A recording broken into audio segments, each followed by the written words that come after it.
Hello and welcome back to Perspectives. On today's show, as tensions rise between India and Pakistan over the recent fatal attack in Kashmir, an interesting story is developing that may have considerable impact on the Khalistan movement.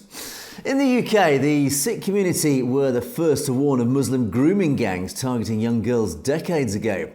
Well, they've just issued a new warning. Is the government going to take notice this time?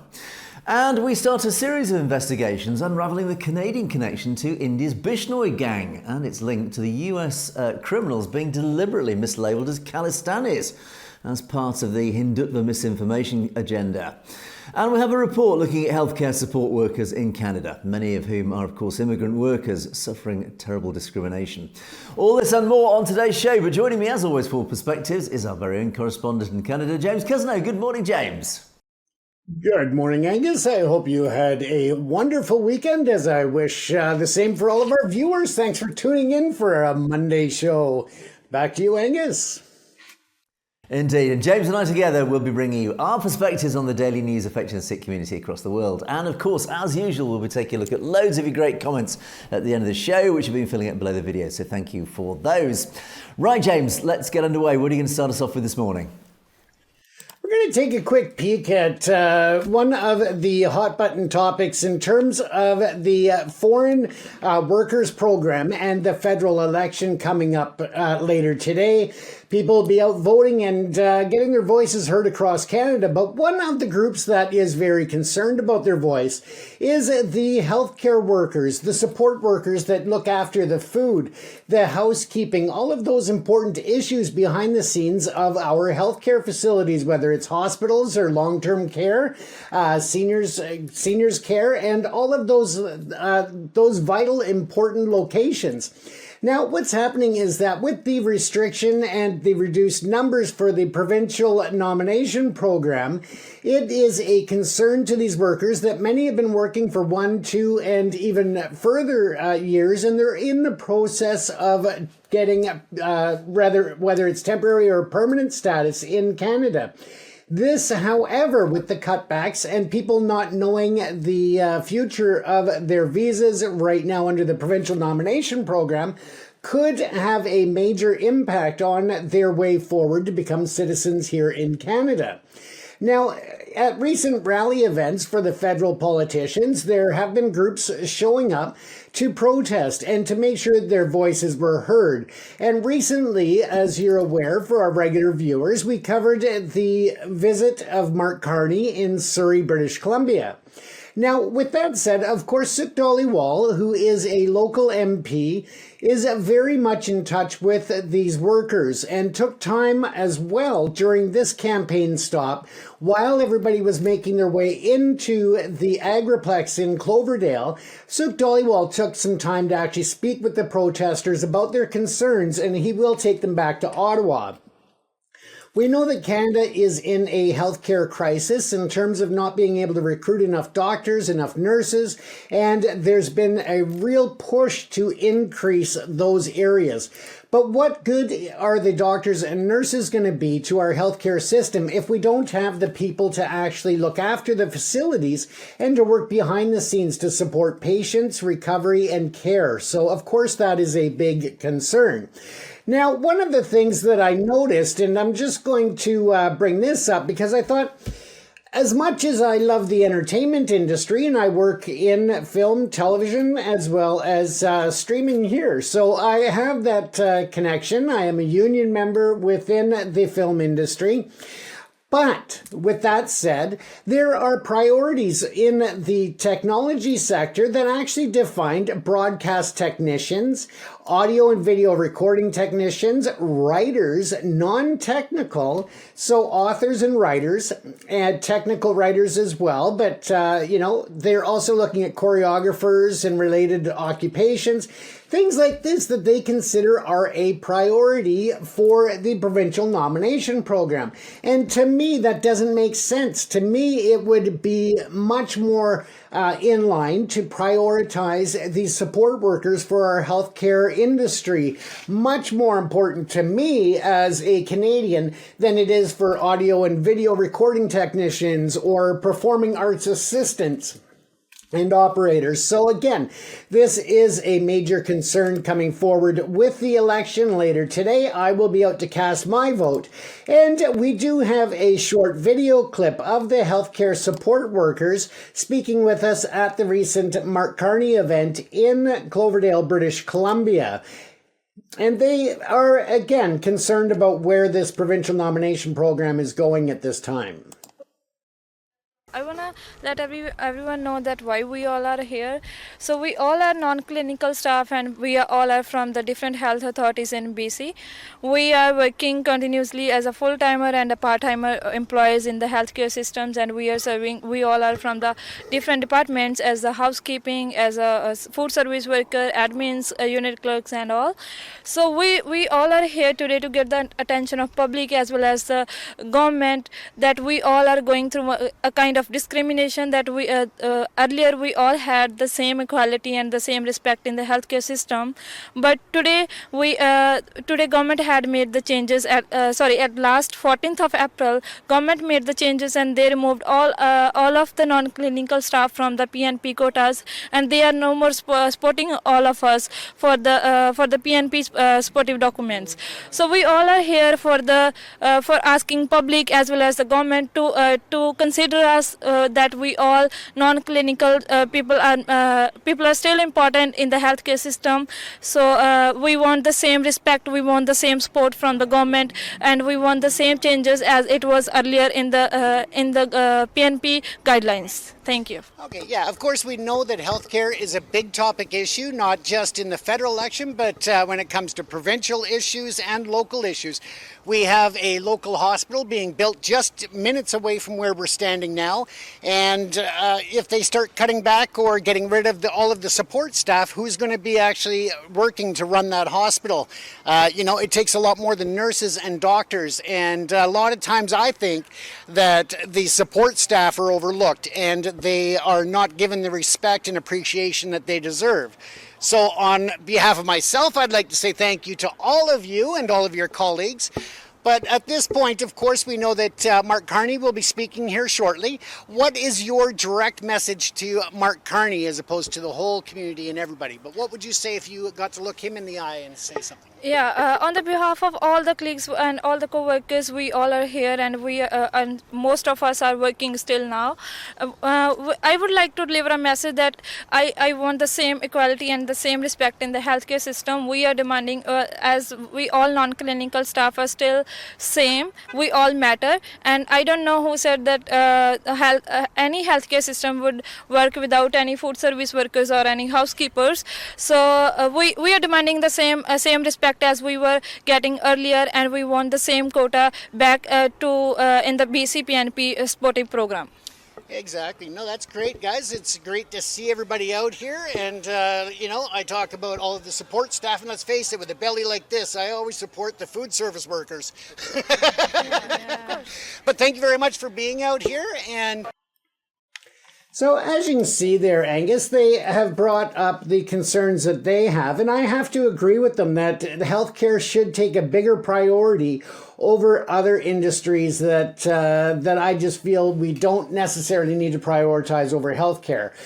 There's also areas of the construction industry that have been prioritized over the healthcare support workers.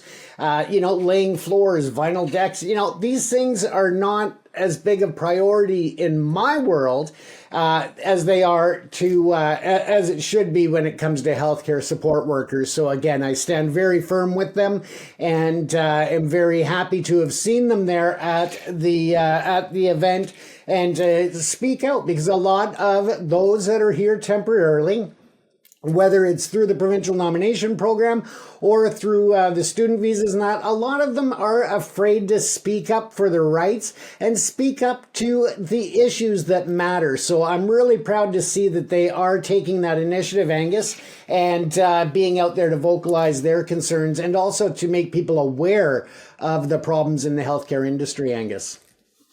Indeed, yeah, and I mean, well done to them for taking to the streets and trying to get their voices heard. Of course, areas like this in industries, maybe too harsh a word, but certainly social sectors, let's say the employment sectors, areas like this are very often overlooked. They are support workers, and therefore, by definition, they're almost behind the scenes. They're not quite so visible. And of course, doctors, nurses, whatever, they're obviously a lot more high profile. The frontline workers, yes, of course, they are very visible, and people tend to notice them before the support workers. And of course, the support work areas where people work in these things, they do tend to attract many immigrant workers, because just by the nature of the work, quite often it's unskilled, it's not quite as skilled, obviously, as a doctor or nurse or the frontline workers, and therefore it does tend to attract a lot of immigrant workers who may be less skilled. It's a good, relatively easy way into the employment sphere. But of course, that does mean also, therefore, that they are by definition behind the scenes, and therefore less visible, less skilled, and therefore their voices seem somehow to be less credible, they carry less weight, and therefore it is very, very easy for society and certainly government to overlook them. And I think this is what happens. And also, I think there's an element of human nature here as well. And this also reflects, I think, something that we suffer here in the UK, is that quite often our nurses are accused of being deeply underpaid and actually underappreciated. And I think that is generally the case. And I think this is simply down to simple, basic human nature. I think those who are more aggressive, more loud, tend to be taken more seriously, tend to get further in life, certainly financially and what have you.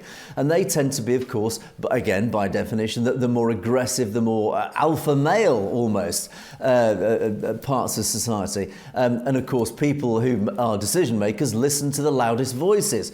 But of course, on the other end of the scale, you've got the more nurturing parts of humanity, the people who are less vocal, less aggressive, and by their simple human nature are more caring, more nurturing, hence why they're attracted into professions like nursing, healthcare, taking care of people. They are, of course, less aggressive and therefore less aggressive, less vocal about their own basic rights. They care more about other people than themselves. And again, I think this is actually one of the fundamental root causes of why people like nurses and, for example, support healthcare workers are underpaid, because they tend to look after other people before they look after themselves. They don't have that natural aggressive streak, let's say, of a banker or a politician, who tend to be, generally speaking, alpha males. They are that testosterone-driven, aggressive people. I want this, and eventually they get what they demand. You don't hear nurses screaming, I want this, because that's just not who they are. Likewise, healthcare workers, support workers, that's just not what they are by nature, and therefore it's very easy for the more aggressive side of society to take advantage of the more nurturing side of society. And I think that's just a general observation of why sections of society like this tend to be overlooked, tend to be underpaid, tend to be underappreciated, James. So I think this story is an interesting story, and I think it has that underlying sort of story beneath it. Absolutely. And I mean, with the election later today, it's going to be interesting to see how that works. But I do believe that there is some benefit and some relief coming in prioritizing these positions and prioritizing healthcare over certain other industries. So again, I think that it will only come with change if people keep their voices loud and clear after the actual election, regardless as to who comes out ahead and who's leading Canada. The pressure must be kept on to not only whoever's prime minister, but whoever sits in the MP seats after today's election, Angus. So we'll watch how this plays out. But again, if you're out there watching, make sure to send an email to your MPs, to your MLAs, to your city councillors even, and just let them know that this should be a priority for all Canadians.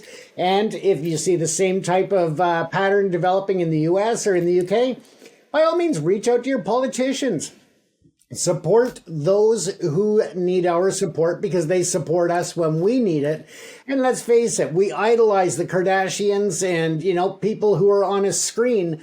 but we never give the appreciation and respect to those who are behind the scenes looking after our health and making sure that we survive major catastrophic injuries and all of that, Angus. So yeah, it is something we'll keep an eye on and see what happens if there's any reversal or more recognition for them in the provincial nomination program or other changes to the immigration system. With that said, though, we will move on to my next story, and we are going to be looking this week at various activities, whether it is the gang activities in India or throughout Canada and the US. And something that we're seeing recently out of the United States is the miscategorization of Khalistan activists and labeling other people who are actually violent terrorists or gangsters, labeling them Khalistanis in the media in order to draw some type of criticism or anger within the communities. And right now in the United States, there is an anti-minority sentiment growing. It is a sad state where we see, instead of progression and moving forward away from hate, away from racism, away from anger, it seems to be a very polarized issue now, and there is the extreme voices on both sides that are flaring up. But this should not be obviously used as political or for any other purpose when it comes to the leaders of the FBI, whether it is in California for regional directors or at the very top in Washington. The problem is, again, that they are perpetuating the misconception that the Khalistani movement is a violent movement, that it is some kind of extremist activity and represents a fringe minority. Now, looking at the reality of it is that the Khalistan movement is a peaceful movement through a democratic process in order to achieve a sovereign nation for Sikhs in Punjab. And that's what it comes down to, what was taken away from them when the British moved in and was not returned to them in 1947 partition. Now, when you look at the various links recently that have been made between members of the Lawrence Bishnoi gang in India and others who are apparently pro-Khalistani, and this I use in jest because they are not. Let's take a look at the Bishnoi gang. Now, they have been linked to a lot of activity acting on behest of the government of India, of the RSS, of RA, and other different anti-Sikh and anti-Khalistan movement organizations. A lot of it has to do with the Hindutva extremist agenda and trying to paint the Sikhs and the Khalistan movement in a bad light. Now, the Bishnoi gang has tentacles that are reaching across different countries, including Canada, the United States, the UK, and many others around the globe. They are involved in a lot of activities ranging from assassination attempts and assassinations, including that of Hardeep Singh Nijjar, where there is the reports that the Bishnoi gang was a part of that assassination here in Surrey, British Columbia, on behalf of the government of India. This makes sense considering all of the concessions that have been made for Lawrence Bishnoi in custody in India. He seems to have a lot of preferential treatment and is still able to run his organized crime organization around the world from the jail that he is in. Now, we look at not only the assassination of Hardeep Singh Nijjar, but there have been other activities against the Sikh community and against activists for the Khalistan movement by the Bishnoi gang. So it makes absolutely no sense whatsoever for these law enforcement agencies to be trying to link the Bishnoi gang to the Khalistan movement. It just isn't any credible link there, and it makes absolutely no sense, because if they were a part of this community and a part of the movement for Khalistan, number one, The Khalistan movement does not, and I repeat, does not condone violence. They want to do this in a democratic, peaceful way that can be recognized the world over as a solid movement that succeeded and created the homeland of Khalistan. They don't want it to be at the behest of violence or other activities that the Bishnoi gang are involved with. And the reason for that is because when land or territory is achieved through violence, aggression, or war, such as Crimea in the Ukraine, the international community does not recognize the sovereign leadership. So, of course, that would not be beneficial to the Khalistan movement. Again, just dispelling or taking away that narrative that the Khalistan movement is a violent and gang-linked group. It is not, and that is the misconception. So at the heart of the saga lies a persistent mischaracterization, the notion that the Lawrence Bishnoi gang is aligned with pro-Khalistan movement. Again, a March 2023 charge sheet by India's National Investigation Agency, the NIA, fueled this narrative, and it continues to do so by labeling people terrorists through their national laws that have been brought in to suppress the Khalistan movement, to suppress dissident voices, and to suppress their opposition. This goes as far as Mr. Panoon in New York, who is a U.S.-Canadian citizen and has been targeted by the India government as well, as he leads the Khalistan movement towards successful sovereignty for Khalistan and the Punjab region.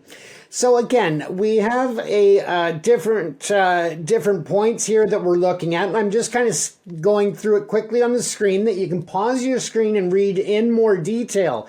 But we're going to take a look further at other links to the different gangs that the Bishnoi group and the Bishnoi gang has here in Canada, as well as in the US. And then we will move through this series throughout the week and bring it all together and show you why the FBI is completely wrong in mischaracterizing these individuals, A, as gangsters when they are involved in the Khalistan movement, and B, why the true gangsters should never be labeled as the part of the pro-Khalistan movement, because it's just a misconception, it's misinformation, and it's lies being perpetrated by the Hindutva media machine for the extremists and the Modi narrative, Angus. So again, it is difficult times right now, and we need to make sure that, respect for each other is not lost in that. And I think it's, the spectre of the Bishnoi gang does crop up on quite a regular basis when we talk about terrorism and certainly transnational oppression. And, let's say last week we reported on how the Bishnoi gang have been allegedly linked to the Khalistan movement, and of course the criminal linked to the Bishnoi gang himself being labelled as a Khalistani. So again, it's deliberately creating this sort of grey area for public perception.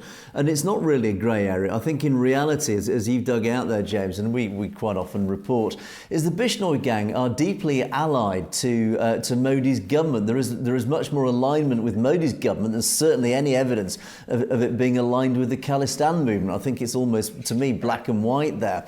However, I think what really matters here is the Bishnoi gang are essentially a criminal gang. They are organised crime. They've clearly got a network that is global, and this network is extremely useful for, as it appears, for India's intelligence services.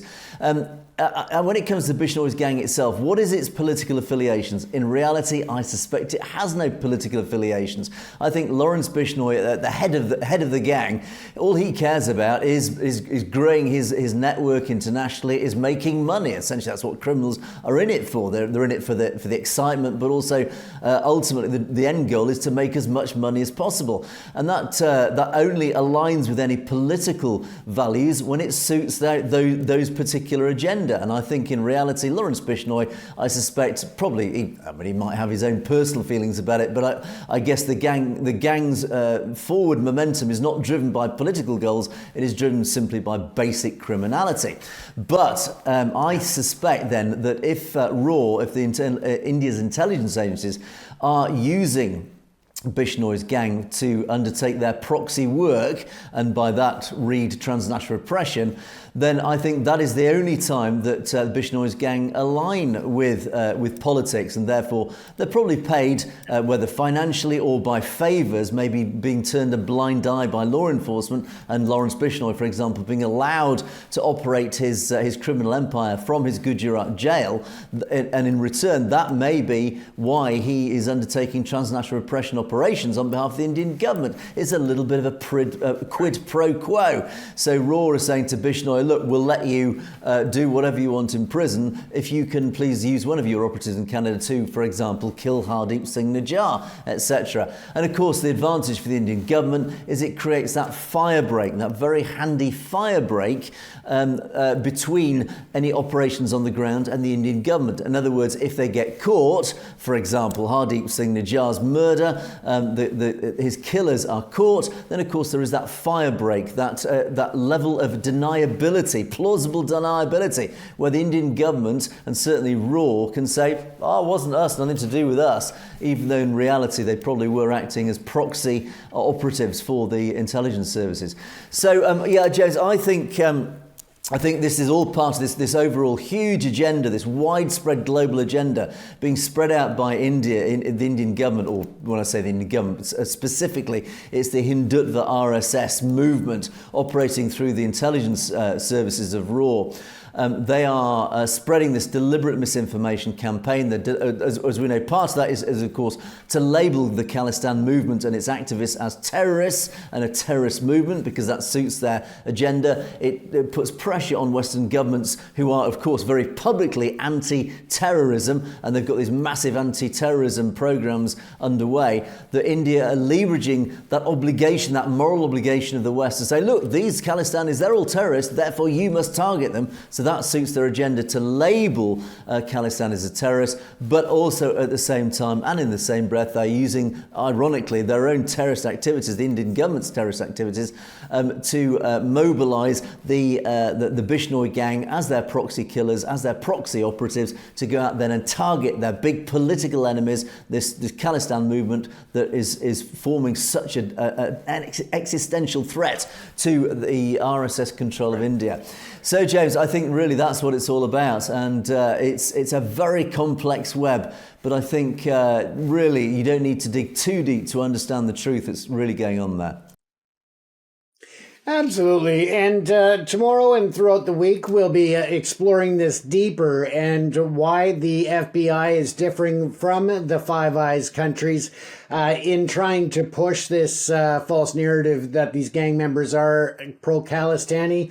So we'll look at this throughout the week, and then also the direct links of the Bishnoi gang to gangs in Canada operating, especially in the West Coast, such as the Red Scorpions, the Hells Angels, biker clubs, as well as others. So we'll delve into this more, and as I said, we'll wrap it up at the end of this week with a report on how this all comes together to show that the FBI is out of touch with reality if they are going to continue to falsely accuse the Bishnoi gang members of being pro-Khalistani and trying to shed darkness on what should be a positive movement for the sovereign nation of Khalistan, Angus. Indeed. Okay, well, let's move on to my first story. And we reported last week the terrible incident in Kashmir of that killing. We're up to at least 26 people were shot dead by gunmen, obviously branded as terrorists. And the fallout from this attack has actually been very, very considerable. And actually, the West is raising, I would say, worried eyebrows at what is going on now between India and Pakistan, of course, both nuclear powers. And the fallout is quite extensive, but of course there are quite interesting ramifications of what's going on. It has, of course, highlighted ongoing and long-term tensions between India and Pakistan. Things had settled down recently, of course, but this ongoing problem in Kashmir, this disputed area where both Pakistan and India lay claim to Kashmir. Again, this is an open wound that's been open since 1947, of course. The Islamic terrorists have, of course, been operating in Kashmir, in J&K, which has been, for the Indian government, a perennial thorn in the side. And of course, with India sending in 500,000 troops or more into Kashmir to try and take control of this Muslim majority area, it has caused, again, increased massive tensions. And of course, they've been trampling over the basic human rights of the residents in J&K ever since this has happened. And this is just, as I say, it's a bit of an ongoing situation. Now, in the wake of what happened last week, things are starting to ratchet up, and of course the West is even concerned that this could even erupt into actual conflict, real conflict on the ground.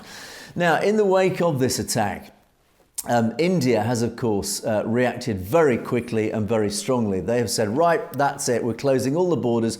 We want all the borders with Pakistan closed, and particularly, for example, the Attari-Wagah border was closed just a few days ago. This is actually quite a well-known border between Amritsar and Lahore. This is the border, for those who may recall, where they had that very visibly entertaining display of the border guards of India and Pakistan undertaking these incredible, almost dance-like moves. Again, it's very symbolic. But that border's been closed, as of course many borders. But that border is one of the busiest border crossings between Pakistan and India, of course, between Amritsar and Lahore. So they closed that border, and they've banned the entry of all Pakistan nationals, and they've imposed a bar on Indian nationals to cross over to the neighbouring country. And apart from this, India has also suspended, most importantly, this is where things really start getting quite serious. They've suspended this decades-old Indus Waters Treaty that they've had with Pakistan. Now, this is really important for Pakistan particularly because the Indus, which flows from the Himalayas, the Indian side of in the foothills of the Himalayas, flows through India, it then flows into Pakistan, which therefore means that India control the waters feeding Pakistan's agriculture. And of course, the agriculture in Pakistan is a fundamental and major part of Pakistan's economy, and of course for feeding its own people. So again, we come back to the old riparian rights argument. This is a weapon that has been used against Punjabis by central Delhi and the BJP government and through decades past. Again, what the Anandpur Resolution was about back in the 1970s, which of course then led on to Operation Blue Star, etc. So riparian rights are such a hot potato, as we call it, a hot topic, a very controversial topic. And of course, India have immediately said, right, we're suspending this agreement that they had with Pakistan over riparian rights to access water from the River Indus, which of course in turn has made Pakistan say, look, you do that, that's a declaration of war, because of course water is a fundamental right for any human being on this planet. And India cancelling or suspending the Indus Treaty, Pakistan is saying, no, that is an act of war. So again, this is of great concern globally, because it has such fundamental impacts on basic innocent human beings downriver. So, and of course it extends to all sorts of administrative areas, and it says Indian nationals currently in Pakistan under what's called the SVES, which is again another of these treaties to allow Indians and Pakistanis to cross the borders. So Indian nationals currently in Pakistan under this are instructed to exit within 48 hours. Now, this is where it gets interesting, unless Sikh pilgrims. And Pakistan suspended all visas under what they call the SAARC visa exemption scheme, that is the SVS, issued to Indian nationals and deems them cancelled with immediate effect. And again, with the exception of Sikh religious pilgrims. Now, so basically what's happening here is India have said, right, that's it. All Indians in Pakistan, you come back to India, and no Pakistanis are allowed to travel across the border into India. Absolute blanket ban. Pakistan, in retaliation, have said, okay, we're cancelling all access to all Indians into India. Again, another blanket ban. So each side has said, as tensions have mounted, they said, right, that's it. We're stopping all nationals being able to cross the border. Except, interestingly, Pakistan has said, we still will allow Sikhs to cross the border. So this is a very clear distinction, and I'll come on to this in a moment. Now, according to the Nehru-Liwat Pact, a bilateral agreement signed between India and Pakistan in 1950, Sikh pilgrims visit Sikh shrines in Pakistan on 4 religious occasions. Of course, this is Vaisakhi, the martyrdom day of the 5th Guru Arjan Dev, the death anniversary of Maharaja Ranjit Singh, of course the Maharaja of the Great Empire back in the 19th century, and the birthday of Sikhism's founder, the first Guru, Guru Nanak Dev Ji. Now, by giving exemption to Sikh pilgrims, Pakistan has thrown the ball into the court of India. Now, it does remain to be seen if India, which claims itself as a custodian of Sikhs, allows Sikh pilgrims to return to Pakistan Gurdwaras or not. Now, this is important because, firstly, it's understandable that under the mounting tensions between India and Pakistan, that they would close all the borders. That is almost really not unexpected. But what is interesting here is that Pakistan has said their exception is for Sikh pilgrims. Now, there are various areas in Pakistan, particularly in Punjab, Pakistan, that's the western Punjab, that are very important for Sikh pilgrims. That, of course, includes the Kartarpur Sahib Gurdwara, which after partition, unfortunately after the British divided India and created Pakistan, this hugely important, hugely significant Gurdwara at Kartarpur fell onto the Pakistan side. As a result, over years, what was called the Kartarpur Corridor was created, this corridor between the Kartarpur Gurdwara and India, which allowed Sikhs pilgrims to travel up this corridor essentially into Pakistan territory to visit that Gurdwara. So that has been retained, and Pakistan has said, look, Kartarpur Gurdwara is still accessible to Sikh pilgrims, as are other areas within Pakistan that are important to the Sikh community in India. So the key question here is then, why is Pakistan recognising Sikhs as a separate entity, and that's key here, as a separate entity to Indian nationals, saying no Indian nationals allowed into Pakistan, but Sikhs are. India, then, the pressure is now on India. So what are you going to do, India? Are you going to prevent Sikhs travelling, exiting India to go visit Pakistan? That will be an interesting test of how India treats its Sikh community. Now, according to Narendra Modi, he treats all his minorities as equals. He treats his minorities with complete respect, etc. Those are his public words. Is he going to prevent Sikhs travelling to Pakistan? That will be an interesting test of how India genuinely treats its minorities, particularly its Sikh community. We'll know the answer to that, really, indeed. But what's really interesting here, James, is that Pakistan is increasingly recognising the Sikh community as a separate individual community to the rest of India. We've talked often about the Kartarpur Corridor, and that has formed a very interesting part of local politics within that area of northwest India and of course eastern Pakistan. But very clearly, politically, there's a political decision here. Pakistan, I mean, of course, Pakistan will always take any opportunity to provoke India and have a dig at India. That's just historic it's historic alignment. That's what it always does. It's almost its modus operandi. But interestingly, it is increasingly recognising the Sikh community as a separate community. What does that imply? Obviously, by extension, it means it would ultimately recognise a separate Sikh nation, certainly on the Indian side of Khalistan. And of course, we often report on criticisms from RSS and Hindutva operatives online who always say, the Khalistan movement, it's an ISI, it's a Pakistan intelligence operation. It's not, as we often say. The Khalistan movement is not a Pakistan creation. The Khalistan movement can source its roots way before even before Pakistan was even in existence. We go back centuries even. However, that is not to say that Pakistan, politically and in the intelligence communities, would not align itself with the Khalistan movement. Of course it would. It suits its agenda, it suits its purpose. So it is quite likely that Pakistan would support the Khalistan movement, not least because it forms a buffer zone down that border between them, which actually would decrease tensions massively. So there is a hugely attractive geopolitical element to the establishment of Khalistan. But it is likely that Pakistan behind the scenes is quietly supporting the Khalistan movement, is quietly pushing the overall agenda towards, let's recognize the Sikh community as a separate community. Let's promote their Khalistan movement. Let us recognize it, even if we have to do it through subtle and nuanced means like this, keeping the border open to Sikhs. In other words, it is likely that Pakistan, behind the scenes, would support the establishment of Khalistan. The question, of course, here is, would that extend into Punjab in Khalistan, Western Punjab? Would they allow Western Punjab to form part of Khalistan? Maybe that is a step too far, but ultimately I think there are interesting subtexts going on here, James, as the tensions mount between India and Pakistan. I think Pakistan is taking advantage of that to quietly promote the Khalistan agenda.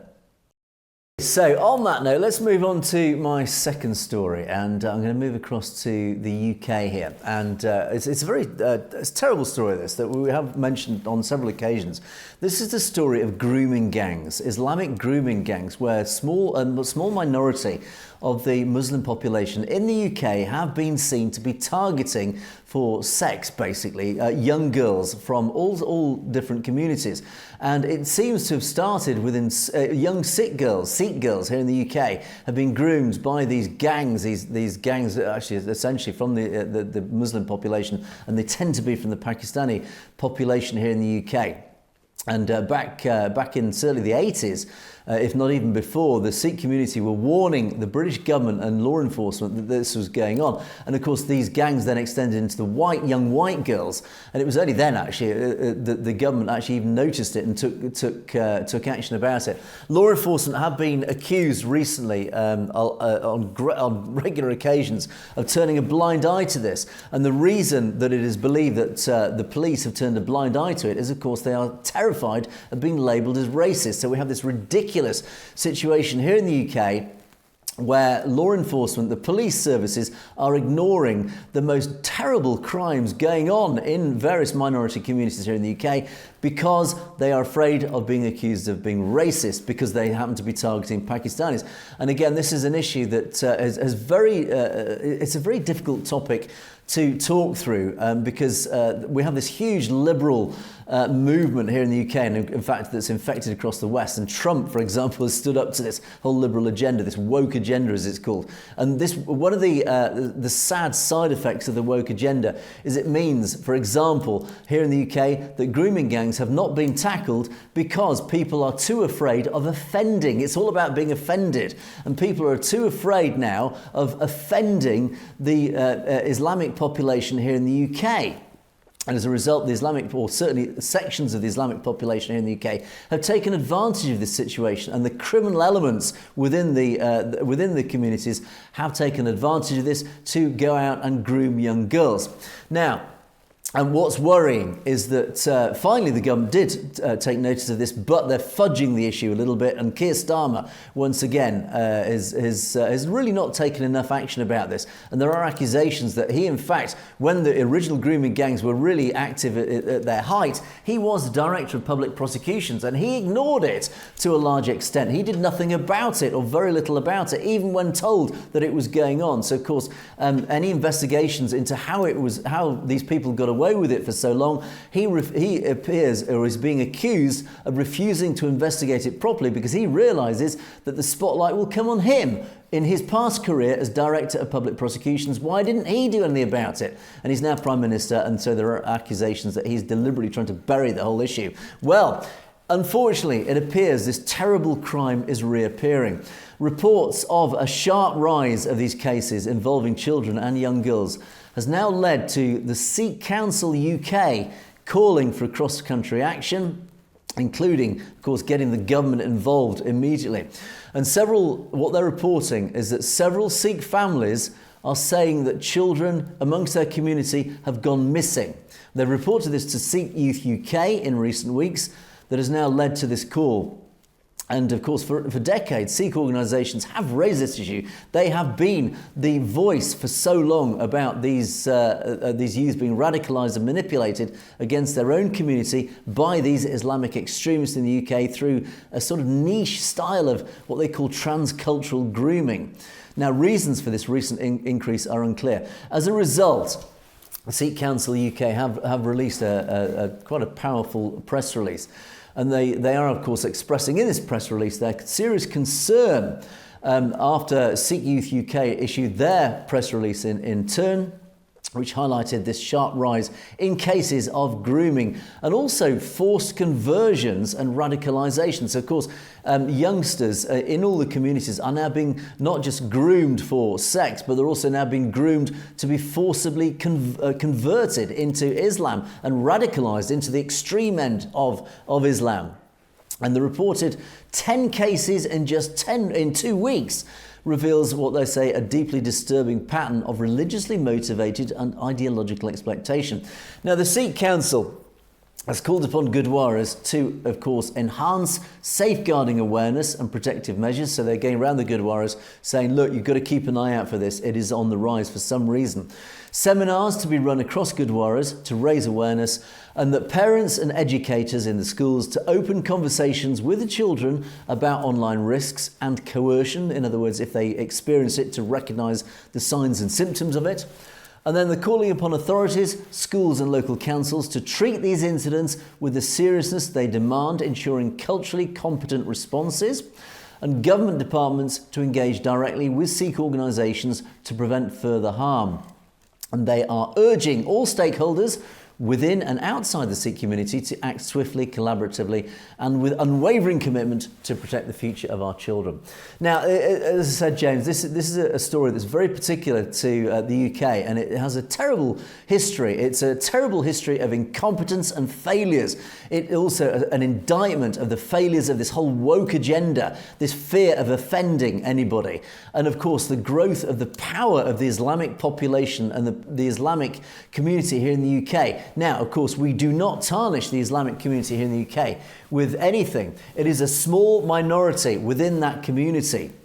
And of course, it is beholden on our own Islamic community here in the UK to call this out, to turn your attention likewise, as the Sikh community has done, to turn your attention on this minority section of the community within the Islamic community here in the UK, to dig them out, to find out what is going on and to call it out. And it is now up to law enforcement and the government to stop being afraid of investigating this properly, to turn their attention, to start doing the uncomfortable, peel back the layers, don't be afraid. And instead of this fear of being called racist, you have to get under the covers, peel back the layers, find out what on earth is going on in the Islamic community here in the UK. We've got to dig this out, because this is targeting the children, this is targeting the innocent and the vulnerable parts of our society. And of course, all it is doing, it is breeding further problems for the future, particularly with these forced conversions. There are reports even over the weekend about how gangs and gang warfare and organised crime is taking over large sections of society and areas, communities here in the UK. In other words, the police are failing in the UK. So the government, Starmer's government, once again is failing, as indeed its predecessors, the Conservative government. They are failing this country once again. Starmer needs to get off his backside and start doing something about this, James. Unfortunately, it is really now up to the politicians for once to do something about the problems, our social problems, particularly here in the UK. Absolutely, Angus. I mean, when you look at the woke agenda, last year and the last few years, where these woke agendas have been coming forward and saying, let's defund the police, let's take away their funding, let's reduce the size of law enforcement.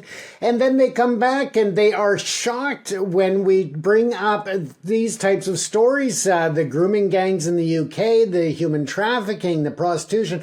Of course, as the gangs in these different groups need to raise funds, the prostitution and human trafficking has been around way back in the 20s and even long before that. But we have to realize that without the law enforcement, whether you support them or not, without them, there's going to be chaos. And instead of pulling back, we need to make sure that we bring law enforcement up to the same levels of the gangs when it comes to their technology, when it comes to their ability to respond, when it comes to their ability to raise awareness, when it comes to countering these types of grooming activities by these gangs, Angus. And for people to stand back and criticize the police, yes, absolutely, they deserve some criticism, but it also is important to support them in things that they are doing right, or in areas that we need them to focus on and get right. Because let's face it, to take these young girls or these young individuals and to put them in that type of situation because we're afraid to offend somebody is the biggest offense that we can do as human beings. Indeed. Terrible story. So anyway, we'll keep an eye on what happens with that. Clock's counting down, James, so we need to rush through our comments column. And of course, loads of comments are coming over the last few days. Thank you to our wonderful audience for your contributions. They've been fantastic. Awesome Stevie starts us off. And as a person, I trust Carney less than Pierre Poilievre. But Canada isn't a dictatorship. It's the parties that play more of an important role, James. As we all know my feelings about Carney. And it's interesting that Awesome Stevie has a similar distrust. But in fact, distrust of even less than Pierre Poilievre, which is a sad indictment, really. There you go. And being election day today, I was trying to steer away from the big election issues. I touched on it with the healthcare workers, but I wasn't going to get directly into the candidates. But it is election day, so what can I say? We'll definitely watch the election. And we love and hate our politicians in Canada like elsewhere in the world, whether it's Poilievre, whether it's Carney, whether it's Jagmeet, and, it's just the way it is. So we'll see who comes out ahead tonight. Indeed, and Awesome Stevie, you're absolutely right. I think hopefully the parties play the more important role, the more influential role than the leader themselves. Yes. Canada with a Man. Can you please try to add subtitles in English? Well, I think we do. If you're watching on YouTube, there are subtitles automatically generated in English. If you click this little CC button. If you're watching us on IPTV or television, then I'm not sure. Ultimately, could we otherwise could we add subtitles? Well, I suppose we could embed them, hardwire them in, but I think that the choice that we've made is not to do that. Unfortunately, you would have to rely on the YouTube subtitles. But you can find all our shows on YouTube, and that does automatically generate subtitles. So just so you are aware of that. Stuff to muffins. Oh yeah, we're talking about this terrible attack in Kashmir. 500,000 troops in the valley, but the terrorists always manage to get away. And as you say, it's always when Americans visit India, and always when the BJP needs some vital support, and they need a distraction, in other words. And I think we had a lot of comments like this, James, loads of comments along these same sort of lines saying, isn't it funny that these terrorists always manage to slip away, despite the fact there's 500,000 troops there, and it raises this conspiratorial thought, this accusation that maybe there's a little bit more to it than just simple Islamic terrorists. Maybe the Indian intelligence services have a hand in this, James. Yeah, and that's something that we've covered so many times, Angus, that, usually where there's smoke, there's fire. And it's a sad reality that there may be that hand at play here. Yeah, and because we're running out of time, we'll have to rush through the next few comments. Govinda Sorn says, UK gets all dirty money from India for many, many decades to shut up. I don't think it's all about money. I don't think India is sending money to the UK. I think it's all about, it is about money, but indirectly. I think it's all about trade deals. And again, this is why we think that the UK is so aligned with India, is persecuting its own Sikh community here in the UK, is because we think it's all about trade deals. I don't think there's actual money changing hands behind the scenes. I think it's more about trade deals. So anyway, James, I'm going to rush through, apologies. I'm going to move on to TC's comment. This Jallianwala Bagh massacre, thank you TC for this one. This was quite interesting. I did not know this, and thank you for highlighting this. We talked a lot about how we demand, and even I myself have demanded, that the British government should apologise for the Jallianwala Bagh massacre. Well, as it turns out, I didn't realise this, But Bob Blackman, a British Conservative MP, has stood up in the House of Commons, and even Bob Blackman has demanded that Keir Starmer's government apologise for the Jallianwala Bagh massacre. Now, I'm going to play this very thing. Thank you, TC, for pointing this out. And it'd be interesting. I also deliberately kept the front end of this video on because it makes interesting viewing.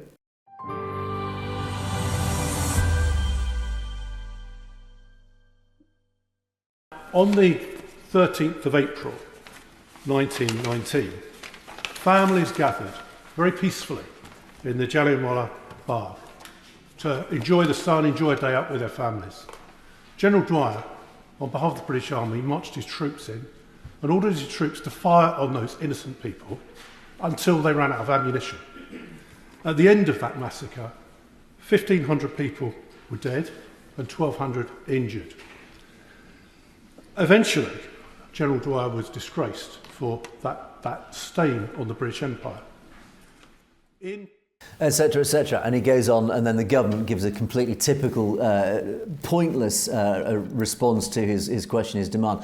But what's interesting here, thank you, TC, for this, I think I've been played a little bit here, is that Bob Blackman, as we know and was often reported, he is linked to the RSS and Hindutva. He has been seen on platforms sharing with Hindutva activists, so we do know that he is probably on the payroll of RSS and Hindutva. So why is Bob Blackman demanding the government apologise on behalf of Sikhs, the enemies of the RSS and Hindutva? So why is he apparently trying to join sides with the Sikhs? Well, as TC points it out, ultimately, we think it is part of this agenda by Hindutva to try and divide the Sikh population with the UK government. In other words, it's all about division. It's all about creating divisions. So, James, although I know that genuine Khalistanis and genuine powerful movers in the Sikh community are demanding an apology, it's weird then that the RSS and Hindutva are also, via people like Bob Blackman, also pushing for that agenda. It's a very complex web, James.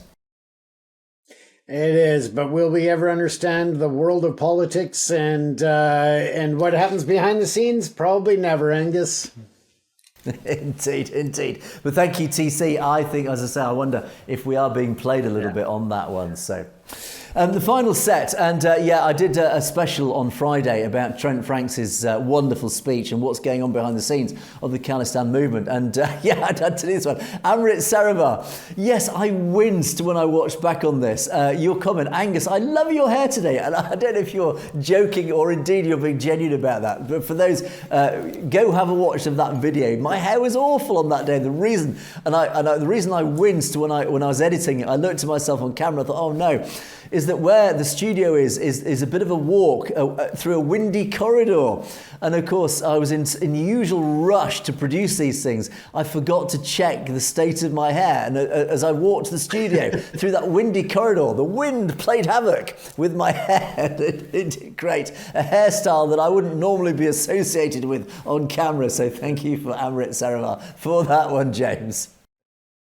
Absolutely, Angus. It's not like when I'm on set for, Netflix or CBC or CBS TV shows. I don't have hair and makeup. You don't have hair and makeup. We don't have wardrobe departments. We are small. So sometimes those little things get past us.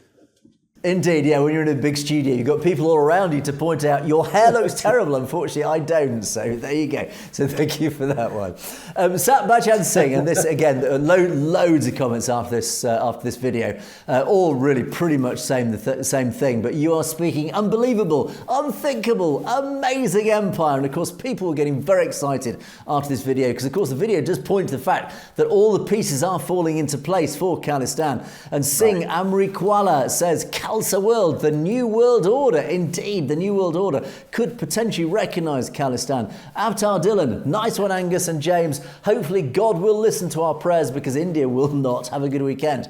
Well, and then the final one from Raj Winder Kaur, and Raj Winder, again, practicing my Punjabi, Waheguru Ji, Khalistan Zindabad Ji, which of course translates to God bless Khalistan. Indeed, James, we had loads of comments like this after that video, all saying pretty much the same thing, that the empire, the new empire of Khalistan is coming. The new country, God willing, is coming. Yeah. Khalistan Zindabad, indeed, James. I know, and I keep dreaming about that cafe that we're going to be recording our first show in Khalistan from. So, we're going to have a great lunch, we're going to record a show, and we're going to sit there and sip on some nice chai tea. Looking forward to that wonderful day. But unfortunately, we have been beaten by the clock once again, as always. But you have, of course, been watching Perspectives. Please don't forget to keep these comments coming in. Loads of great comments have been coming in. Do keep them coming. And don't forget, you can message us directly at message@satellitetv.com, as many of you have done. Thanks for those indeed. But that is it for another day. You have, of course, been watching Perspectives. It's a goodbye from me, and it's a goodbye from James. Stay safe, everyone. You have, of course, been watching Perspectives. We will see you next time.